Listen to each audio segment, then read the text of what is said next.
Now we can speak to Dr. Ricky Greenwald about the psychological impact on these boys. Some of them very young, of course, the youngest just 11 years old, and being trapped inside of a cave for more than 2 weeks. Dr. Greenwald, thanks very much indeed for being with us. I mean, just talk us through the kind of impact that would have, because for the first 9 or 10 days, of course, no one even knew if they were alive.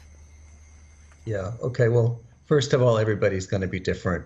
But this is such an extreme experience that it's going to have significant impact on every kid there, as well as the coach.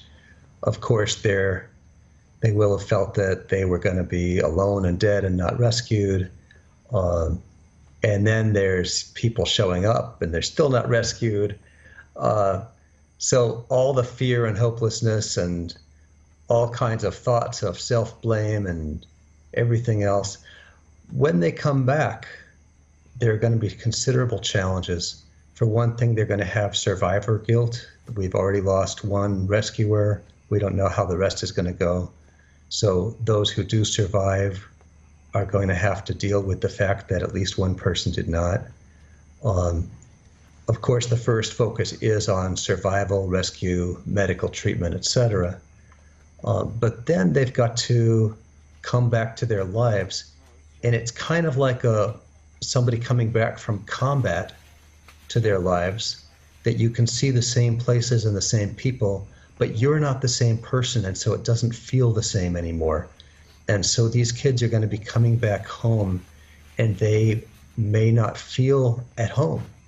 So the challenges, of course, are going to be for the families and communities, on the one hand, to welcome them and have everything be as normal as possible, which is very reassuring, and on the other hand, accommodate to the challenges that these kids might be facing. Somebody might be feeling angry, or somebody might be feeling withdrawn. Some of the kids might have unusual anxieties or fears. Now, everybody's going to be different, but with an event this extreme, they're most likely going to need some specialized psychotherapy to really recover from this. And just in terms of the boys left in the cave at the moment, yeah. Sorry to interrupt, just in case of the caves left in the boys at the moment, they will have been with their teammates. That must have been a help. You know, they're a team, they were used to being together. But 4 of them have now left. Just talk us through how difficult that will be to be one of the ones still left in the cave, having waved goodbye to their friends, whom they've been with, of course, for 2 weeks. Well, it's got to be a mix of hopefulness and hopelessness. They got out, so I will too.